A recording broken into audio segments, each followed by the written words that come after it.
OJ. Hey, man. What you talking about this morning? Huh? What you talking about this morning? Go ahead and talk to me. You don't want to talk because of the camera? Huh? Is the camera the problem? Tell me. Who did what? Who did what? Hmm? Alright, hello there, everyone. What you have just seen was one of my favorite cats. One of my favorite kitties. And no, I'm not talking about the car. I am talking about the little yellow kitty, whose name is OJ. And to be truthful, I'm not sure it's a boy. I hope it's a boy, because we really don't need any more kitties around. What happened was these two cats showed up at our door one day, and they were snub-tailed. I really believe they belong to an elderly cousin of mine who has passed on now, because she kept asking about her cats, whether we were taking care of her cats after she had to move to her daughter's home. So it's quite possible that they were hers, because I believe those are the ones that were at her home. Then another tomcat from somewhere came around, and they started mating and all that kind of stuff. And since then, the babies have had babies, and anyway, there's a whole lot of incest in that family. But we've been giving away as many as we could. I think some just wandered off, and it's possible the mamas got rid of some on their own, because one of the mamas is gone now. I noticed her at another relative's house down the road with her last two kittens. So maybe they've been transporting animals. I don't know. Do animals adopt? I guess they do. Seeing as the ones that are left take care of each other. But anyway, there are about 3 cats left there now. A mama and one baby who is now the tomcat. He's grown up. And then this cat belongs to the one that moved herself away with her last 2 kittens. OJ was simply OJ because he or she was orange. He's starting to look a little fat now, so I'm beginning to wonder if he's a girl, you know. But anyway, today was a day that I did not feel very good. Still don't feel very good. But this morning I could literally not move. Sore joints and muscles, just during a time when I hold on to the wall to walk. And I promised to come back with a video about that. So while I'm going out to run a quick medical errand, I will try to explain this to you. I am what you might call an autoimmune bombshell. Or a time bomb, I should have said.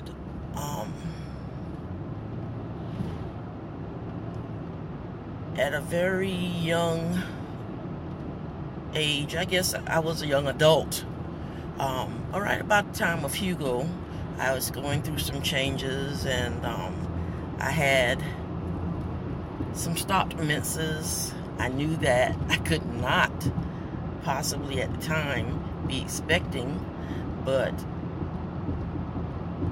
after my mom sat back and watched me for 7 or 8 months, and I just kept swelling up, and she finally said, you know, it doesn't make sense for you to go into labor around here and not tell somebody.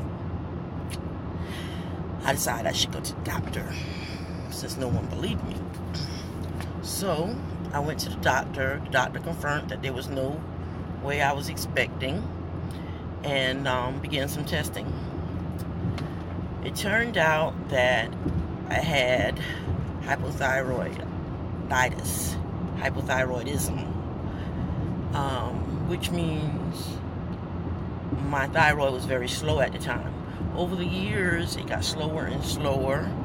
I was told at one point that I probably would not be able to have a child back in the old days when the treatment was different. And then I had a child after I married.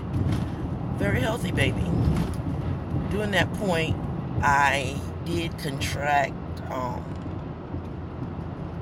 gestational diabetes, which went away right after the baby was born, but came back a few months later. And so I've been treating diabetes for the last 18 years, we would say, because my daughter's 18 now.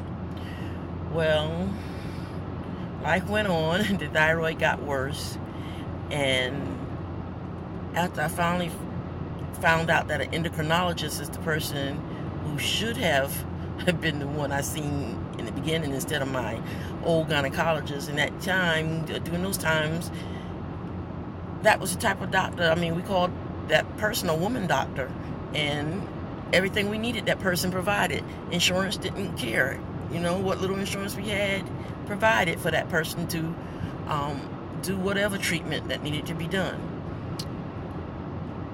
Later on, when I went to the endocrinologist, he really wanted to know, you know, how I could have a thyroid issue. What happened to my thyroid? Because it became non-active during this point. And at first he told me that because I had something called scarlet fever when I was a baby, well, a toddler, that had basically burned out my thyroid. Wow, you can really drop your phone, guys, while you're trying to film while driving. But anyway, I'm treated just as if I just had, you know, a thyroid issue. But even with treatment, some of these problems would not go away. They kept getting worse. And I was told years ago, not long after the thyroiditis bit, that I had lupus. Over the years, I was told I didn't have lupus. Then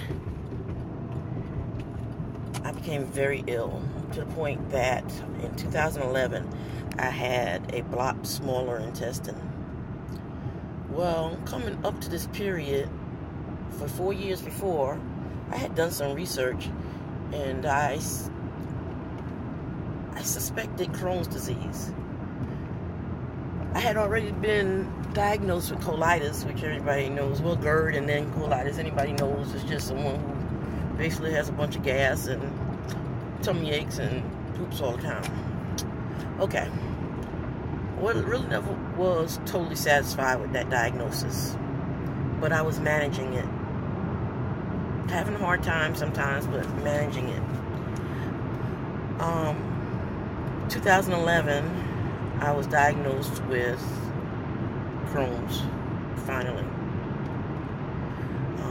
When the blockage happened, the doctor took another blood test, and he confirmed that he was the best, probably the best in the state at the time. I later went through some changes with him, but right then he saved my life. Because when he found it, he really didn't know whether he would have to do some surgeries, some reconstructive surgery. But he was able to clear up everything and find out that it never moved past the small intestine. So that was good news. And I have been treated as a Crohn's patient ever since. I was in recovery for a while. Now it seems that things are getting raised a little bit more now. I'm going through something again. I'm starting to have some more symptoms.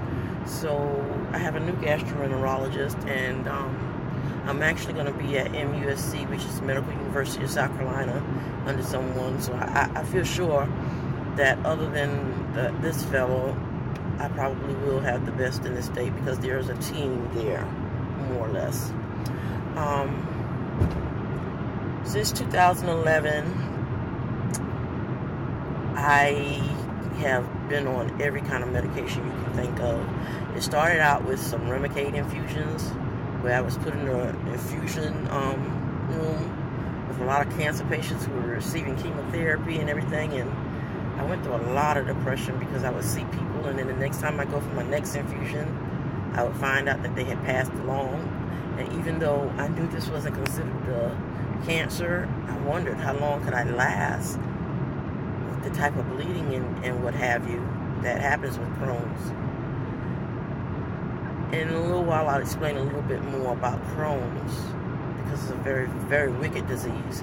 And it's taken me until now to really openly discuss what happened. People ask you about your symptoms all the time. And I'm looking around, guys, because I'm on the interstate. So I'm making sure that I'm being a safe driver. So during this time, I began to break out into a rash. And my gastroenterologist suggested that I go ahead and get with a dermatologist. He said he'd never really seen this particular rash with Crohn's. So the dermatologist did a biopsy, and it turned out to be lupus in my skin. For a couple of years, it's been more than a couple, it's been about 5 years that the lupus in my skin has been treated, and I've been with a rheumatologist watching to make sure that it doesn't move into the body. But like I told you, I went to the medical university last week, or really the beginning of this week, right after the storm, and that was to get the results of the last test. And the lupus has now moved systemic, which means that it is in my body. But the good news is that it's only in my muscles and my joints. So far, my kidneys are clear. My heart is fine. It's nowhere in my brain. And my doctor seems positive that she can keep it there. And I'm going to do whatever that takes. Now, the treatment for all of these, when they flare, especially Crohn's, happens to be steroids, which is prednisone, which a lot of people take for infections sometimes, but the infections along with the inflammation cause me to have to take a lot of prednisone. So you can see my face, and you'll see at times I look thinner than I am. I'm a plus size girl. I have no problems with that, but this stuff has made me a whole lot more plus than I ever planned on being in life. But I'm going to deal with that because I'm me, and I'm going to always be me. I love me, and those who don't love me know what they can do. Thank God I have enough people in my life that love me for me to be confident is in who I am. Okay, guys, I had to make a real deep turn here. I'll be right back with you. Okay, guys, I'm back. Did everything I needed to do. And we were talking about the symptoms of these different issues. Well, each one presents its own, and it's really hard for me to say what everyone will feel because everyone feels a little bit different. But there are some things that are very common, and I guess I can only really tell you what I experience. With both the Hashimoto's and the lupus, I get a lot of swelling, a lot of joint and muscle pain. That has been my greatest issue with them. The lupus gives me rashes. I've had that strawberry rash. Like I said, only a few times, but mostly my rashing is along my chin line, my arms, my neck. So I have to use sunscreen very regularly, and I can't spend awesome amounts of time in the sun. And anyone who knows me know I love the beach. I can still go to the beach, but I can't go to the beach on a 90-degree day or 100-degree day. I have to make it more like maybe a 70 to 80 degree.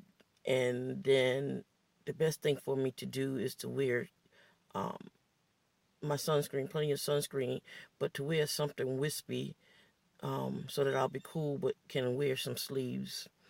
And the time that I spend, I had to decrease that. If I find shade, I can spend a few hours, but without shade, an hour is about the most.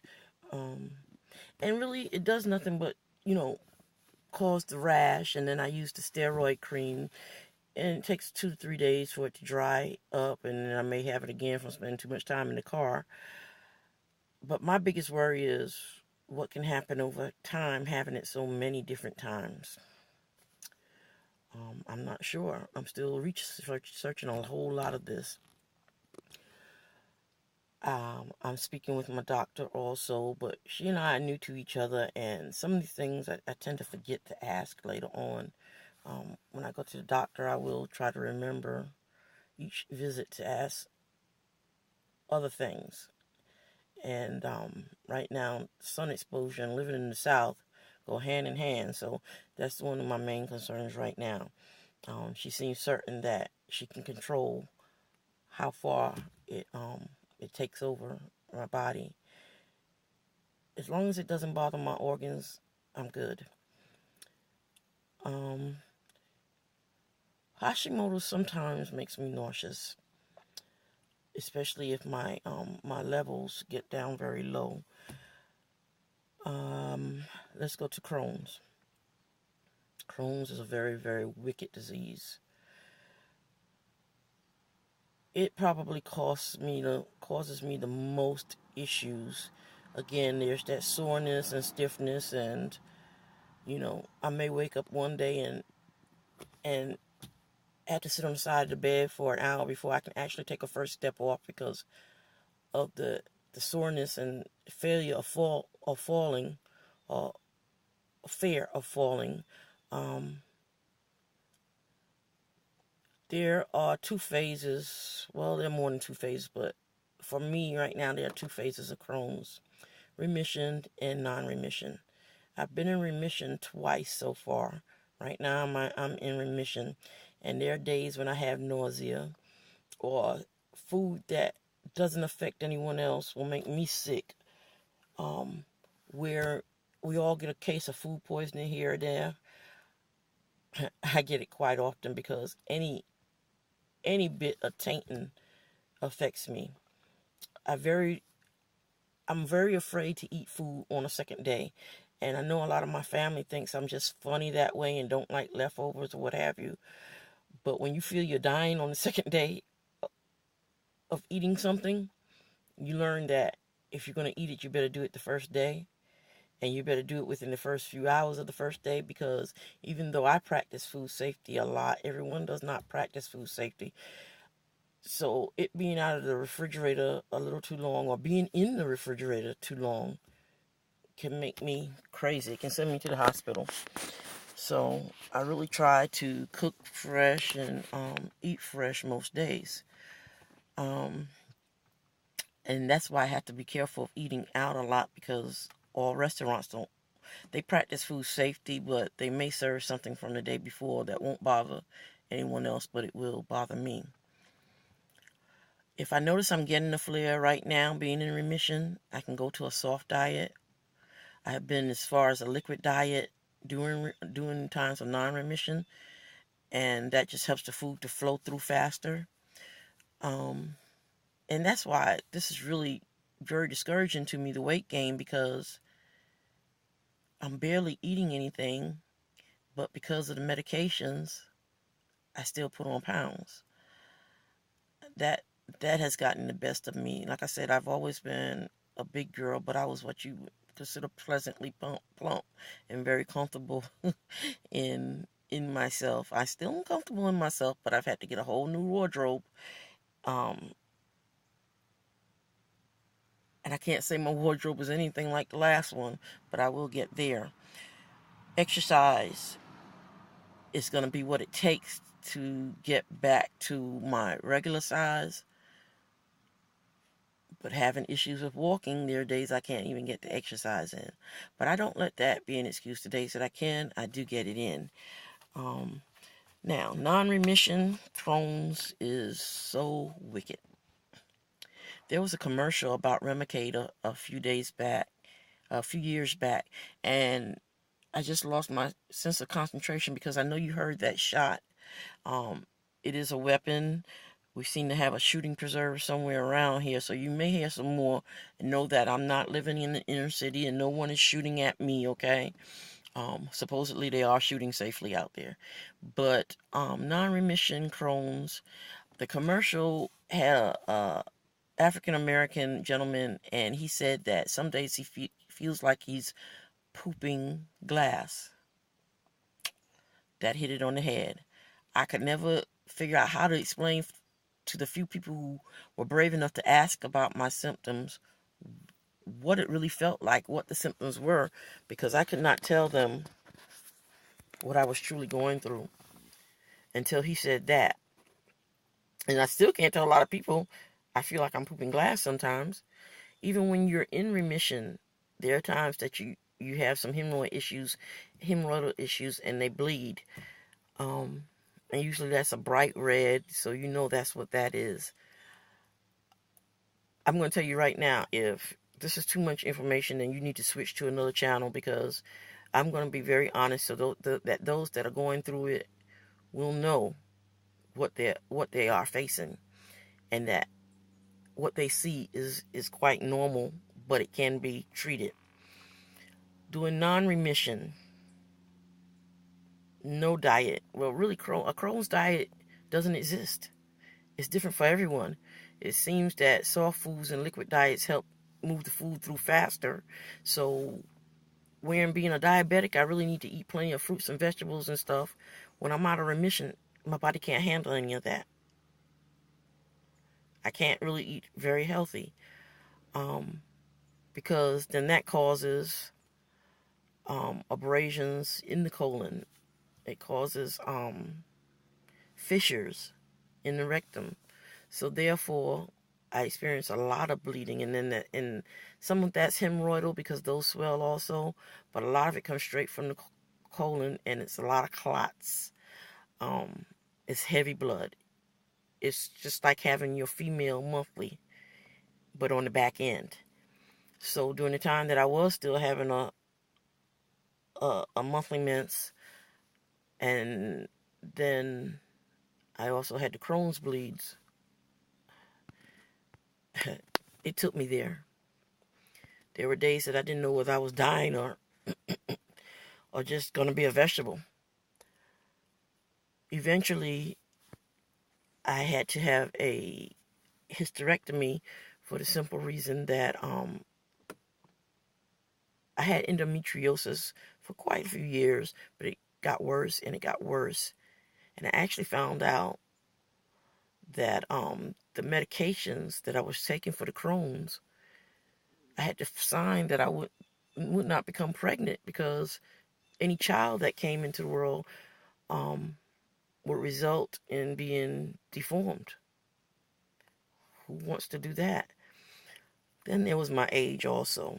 So I didn't get too upset when the doctor suggested a hysterectomy, because I was tired of going through some of the stuff I was going through. And frankly, with us then 16 going on 17-year-old, I wasn't planning on having any more children, and I definitely did not want to bring a child here that could not live a full life, knowingly bring one here. I just found out the other day from my MUSC visit, Medical University of South Carolina, that endometriosis was actually an autoimmune issue. So I always say the 3 autoimmune issues, but it turns out that it was a quad instead of a trio. I never knew endometriosis could be caused by autoimmune. I know that mostly women suffer from autoimmune. There are there are men that suffer, but there's a great amount of women, and there's a greater amount of Caucasian women. There are not a lot of African American women. So that fueled my need to let people out there that are like me, that look like me, know that we do face some of those things. I don't know why these conditions were put on me. Maybe it was to help someone else. I'm going to take it that way, because I'm not going to take it as punishment for anything. It just is. But it's been difficult. But as I said earlier, I am in remission. So now I get to be a little more myself, having to get used to a few new things about myself.